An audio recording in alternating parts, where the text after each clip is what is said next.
ನಮಸ್ಕಾರ. ಡಿವೈನ್ ರೇಣು ಯೂಟ್ಯೂಬ್ ಚಾನಲ್ಗೆ ಸ್ವಾಗತ.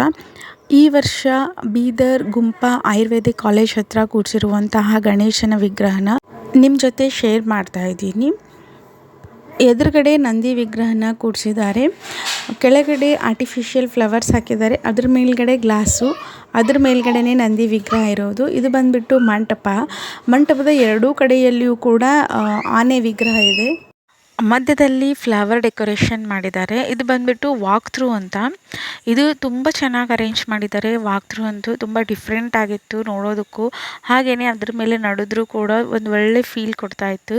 ಕೆಳಗಡೆ ಕಲರ್ಫುಲ್ ಆದಂಥ ಫ್ಲವರ್ಸ್, ಲೆಫ್ಟ್ ಸೈಡಲ್ಲಿ ಲೈಟಿಂಗ್ ಅರೇಂಜ್ಮೆಂಟ್ ಮಾಡಿದ್ದಾರೆ. ಹಾಗೆಯೇ ರೈಟ್ಸಲ್ಲಿ ಪಾಟ್ಸ್ನ ಇಟ್ಟಿದ್ದಾರೆ. ಡಿಫ್ರೆಂಟ್ ಆದಂಥ ಪಾಟ್ಸ್ಗಳನ್ನೇ ಇಟ್ಟಿದ್ರು.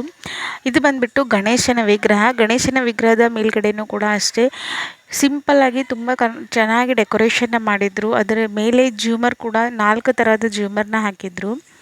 ಗಣೇಶನ ವಿಗ್ರಹದ ಎರಡು ಪಕ್ಕದಲ್ಲಿ ಕೂಡ ಸಿಂಹದ ಮೂರ್ತಿಗಳಿದ್ವು. ಮಧ್ಯದಲ್ಲಿ ಇಲಿ, ಹಾಗೆಯೇ ಗಣೇಶನ ವಿಗ್ರಹ ಕೂಡ ರೆಡ್ ಆ್ಯಂಡ್ ಪಿಂಕ್ ಕಾಂಬಿನೇಷನಲ್ಲಿತ್ತು. ನೋಡೋದಕ್ಕೆ ಸಖತ್ತಾಗಿತ್ತು. ಇದಿಷ್ಟು ಬಂದ್ಬಿಟ್ಟು ಆಯುರ್ವೇದಿಕ್ ಕಾಲೇಜ್ ಬೀದರಲ್ಲಿ ಕೂಡಿಸಿರುವಂತಹ ಗಣೇಶನ ವಿಗ್ರಹದ ಡೀಟೇಲ್ಸು. ಈ ವಿಡಿಯೋ ಏನಾದರೂ ನಿಮಗೆ ಇಷ್ಟ ಆಗಿದ್ದಲ್ಲಿ ಲೈಕ್ ಮಾಡಿ, ಶೇರ್ ಮಾಡಿ, ಹಾಗೆಯೇ ನಮ್ಮ ಚಾನಲ್ನ ಸಬ್ಸ್ಕ್ರೈಬ್ ಮಾಡಿಕೊಳ್ಳಿ. ಧನ್ಯವಾದಗಳು.